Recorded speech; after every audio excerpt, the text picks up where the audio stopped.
বন্ধুরা, আমার এই নতুন ভিডিওতে সকলকে স্বাগত। আজকের এই ভিডিওতে আমরা আলোচনা করব এই বছর অর্থাৎ 2026 সালে বাংলা 1432 বঙ্গাব্দে দোল পূর্ণিমার সম্পূর্ণ সময়সূচি। দোল পূর্ণিমা কবে অনুষ্ঠিত হবে, পূর্ণিমার তিথি কখন শুরু কখন শেষ, এই দিন আবার চন্দ্রগ্রহণ রয়েছে, তাহলে এই দিনটিতে দোল পূর্ণিমা পালন করা যাবে কি? পঞ্জিকা অনুসারে ভারত এবং বাংলাদেশের চন্দ্রগ্রহণের সম্পূর্ণ সময়সূচি জানব। দোল পূর্ণিমার দিন সত্যনারায়ণের পূজা, গঙ্গা স্নান এবং ন্যাড়া পোড়ার শুভ সময় কখন থাকতে চলেছে। বন্ধুরা, 2026 সালের হোলি বা দোল পূর্ণিমা এক বিশেষ মহাজাগতিক পরিস্থিতির সাক্ষী হতে চলেছে।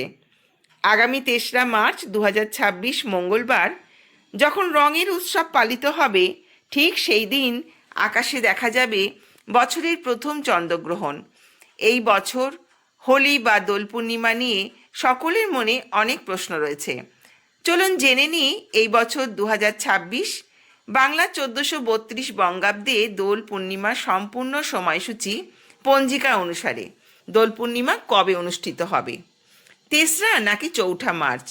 বন্ধুরা, এই বছর অর্থাৎ 2026 সালে বাংলা 1432 বঙ্গাব্দে দোল পূর্ণিমা পালিত হবে 3রা মার্চ 2026, বাংলার 18ই ফাল্গুন 1432 মঙ্গলবার।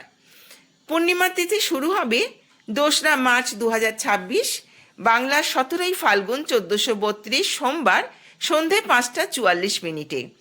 দোল পূর্ণিমায় পূর্ণিমা তিথি সমাপ্ত হবে 3রা মার্চ 2026, বাংলার 18ই ফাল্গুন 1432 মঙ্গলবার দুপুর 4:59। দোল পূর্ণিমার নিশি পালিত হবে 2রা মার্চ 2026, বাংলার 17ই ফাল্গুন 1432 সোমবার। দোল পূর্ণিমা বা ফাল্গুন মাসের পূর্ণিমার ব্রত উপবাস পালন করা হবে 3রা মার্চ 2026, বাংলার 18ই ফাল্গুন 1432 মঙ্গলবার। দোল পূর্ণিমার দিন শ্রী শ্রী সত্যনারায়ণ পুজোর সবথেকে শুভ সময় থাকতে চলেছে 2রা মার্চ 2026, বাংলার 17ই ফাল্গুন 1432 সোমবার প্রদোষে সন্ধে 5:44 থেকে রাত 7:12 মধ্যে। এই দিন গঙ্গা স্নান এবং দানের শুভ সময় হল 3রা মার্চ 2026, বাংলায় 18ই ফাল্গুন 1432 মঙ্গলবার সূর্য উদয় থেকে অপরাহ্নে 4:59 পর্যন্ত। এই বছর 2026 সালে বাংলা 1432 বঙ্গাব্দে দোল পূর্ণিমার দিন হোলিকা দহন বা ন্যাড়া পোড়ার সময়সূচি থাকতে চলেছে 3রা মার্চ 2026, বাংলার 18ই ফাল্গুন 1432 মঙ্গলবার সন্ধে 7:15 থেকে 8:50 মধ্যে। এইবার সবথেকে গুরুত্বপূর্ণ বিষয়টি হলো এই বছর দোল পূর্ণিমার দিনই হতে চলেছে 2026-এর প্রথম পূর্ণগ্রাস চন্দ্রগ্রহণ। আমাদের অনেকেরই প্রশ্ন, দোল পূর্ণিমার দিন পূর্ণগ্রাস চন্দ্রগ্রহণ থাকায় এই দিন দোল পূর্ণিমা পালন করা যাবে কি না। এই বিষয় জানতে হলে আমাদের জেনে নেওয়া প্রয়োজন যে দোল পূর্ণিমার দিন পূর্ণগ্রাস চন্দ্রগ্রহণের সময়সূচি, অর্থাৎ কখন থেকে চন্দ্রগ্রহণ শুরু হচ্ছে এবং কখন শেষ হচ্ছে। এই বছর প্রথম পূর্ণগ্রাস চন্দ্রগ্রহণ পালিত হতে চলেছে 3রা মার্চ 2026, বাংলার 18ই ফাল্গুন 1432 মঙ্গলবার, অর্থাৎ দোল পূর্ণিমার দিন। এই গ্রহণ ভারত এবং বাংলাদেশ থেকে দৃশ্যমান, সুতরাং এর সূতককাল থাকছে। এই গ্রহণের স্পর্শ অর্থাৎ আরম্ভ হবে দিবা 3:20। পূর্ণগ্রাস আরম্ভ হবে অপরাহ্ন 4:34। গ্রহণের মধ্যকাল হবে অপরাহ্ন 5:05 এবং পূর্ণগ্রাসের সমাপ্তি হবে সন্ধে 5:33। গ্রহণ সমাপ্ত হবে রাত্রি 6:48। পূর্ণগ্রাসের স্থিতিকাল থাকবে 59 মিনিট। গ্রহণের স্থিতিকাল থাকবে 3 ঘন্টা 28 মিনিট এবং গ্রাসমান থাকবে 1.155। বাংলাদেশে পূর্ণগ্রাস চন্দ্রগ্রহণের সময় হল দুপুর 3:50 থেকে সন্ধে 7:18 পর্যন্ত। যেহেতু এই বছর দোল পূর্ণিমার দিন পূর্ণগ্রাস চন্দ্রগ্রহণ পড়েছে এবং ভারত ও বাংলাদেশ থেকে দৃশ্যমান, তাই গ্রহণ চলাকালীন যে কাজগুলি করা নিষিদ্ধ সেগুলি হলো, এই সময় দেবতা বা দেবী মূর্তি স্পর্শ করা যায় না। নতুন কোনো কাজ শুরু করাও নিষিদ্ধ। গ্রহণ চলাকালীন রান্না করা বা আহার করা উচিত নয়। গ্রহণের সময় তুলসী গাছ স্পর্শ করা উচিত নয়। রান্না করা খাবারে গ্রহণের পূর্বেই তুলে রাখা তুলসী পাতা দিয়ে দিন। হিন্দু শাস্ত্র অনুসারে গর্ভবতী মহিলার জন্য বিশেষ সতর্কতা অবলম্বন করার কথা বলা আছে। গ্রহণের সময় শিশুদের ক্ষেত্রেও নেতিবাচক প্রভাব ফেলে, তাই গর্ভবতী মহিলাদের এই সময় কিছু সাবধানতা অবলম্বন করে চলা উচিত। যেমন, গ্রহণের সময় ঘরের বাইরে বেরোনো যায় না। ছুরি, কাঁচি বা ধারালো বস্তু দিয়ে কিছু কাটা উচিত নয়। সেলাই করা উচিত নয়। গ্রহণের সময় ঘুমোবেন না।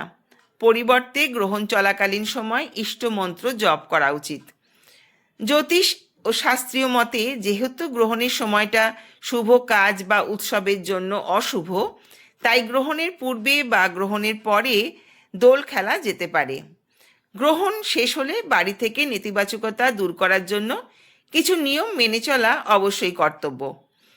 হিন্দু শাস্ত্র এবং জ্যোতির্বিজ্ঞানের মতে চন্দ্রগ্রহণ শুধু একটি জ্যোতির্বৈজ্ঞানিক ঘটনা নয়, এটি ঘরের শক্তি এবং পরিবেশের উপরে প্রভাব ফেলে বিশ্বাস করা হয়। এই সময় ঘরে নেতিবাচক শক্তি সক্রিয় হয়, তাই গ্রহণ শেষ হলে পুরো ঘর, উঠোন, মন্দির ভালোভাবে পরিষ্কার করে মোছার জলে সামান্য লবণ মিশিয়ে তা মুছে ফেলুন। জানলা দরজা খুলে দিন তাজা বাতাস প্রবেশ করার জন্য। এরপর ঘর ও মন্দিরে সামান্য গঙ্গা জল ছিটিয়ে দিন। এটি ঘরের ইতিবাচক শক্তি ছড়িয়ে দেয়, পরিবেশকে পবিত্র করে। মন্দিরে ধূপকাঠি ও প্রদীপ জ্বালান। ধূপের সুগন্ধ ও আলো ঘরে ইতিবাচক শক্তি টেনে আনে ও মানসিক শান্তি দেয়। বিশ্বাস করা হয় গ্রহণের সময় রান্না করা খাবার অশুদ্ধ হয়ে যায়। গ্রহণের পরে তাজা রান্না করা খাবার খেতে হয়। পুরনো খাবার এড়িয়ে চলাই ভালো। গ্রহণ শেষ হওয়ার পরে স্নানের জলে সামান্য গঙ্গা জল মিশিয়ে স্নান করা উচিত। এতে শরীর ও মন দুই পবিত্র হয়। গ্রহণে তৈরি হওয়া নেতিবাচক শক্তি দূর করতে শঙ্খ বাজানো অত্যন্ত কার্যকর বলেই শাস্ত্রে উল্লেখ আছে। শঙ্খের কম্পন ইতিবাচক তরঙ্গ সৃষ্টি করে, নেতিবাচক শক্তিকে দূর করে। যেহেতু চাঁদের সঙ্গে সাদা রঙের সম্পর্ক রয়েছে, তাই এই বিশেষ দিনে সাদা রঙের যে কোনো জিনিস দান করলে জীবনে সুখ, শান্তি এবং সমৃদ্ধি লাভ করা যায় বলে বিশ্বাস। তাই দুধ, দই, চিনি, সাদা রঙের পোশাক দান করা যেতে পারে। খাদ্য সামগ্রীও চন্দ্রগ্রহণের দিন দান করতে পারেন, যেমন ডাল, চাল, সবজি, ফলমূল ইত্যাদি। গ্রহণের দিন দান করা শুভ হলেও গ্রহণ চলাকালীন সময় দান কার্য করা যায় না। গ্রহণ শেষ হবার পরে শুদ্ধ বসন পরেই সাধ্যমতো জিনিস দান করা যায়। এই নিয়মগুলি মূলত ধর্মীয় বিশ্বাস এবং পৌরাণিক রীতির ওপরে ভিত্তি করে তৈরি, যা গ্রহণজনিত নেতিবাচক প্রভাব দূর করতে সাহায্য করে। বিশ্বাস ও ভক্তির সাথে এই শাস্ত্রীয় নিয়মগুলি মেনে চললে গ্রহণ আপনার জীবনে অমঙ্গল নয়, বরং আশীর্বাদ হয়েই আসবে।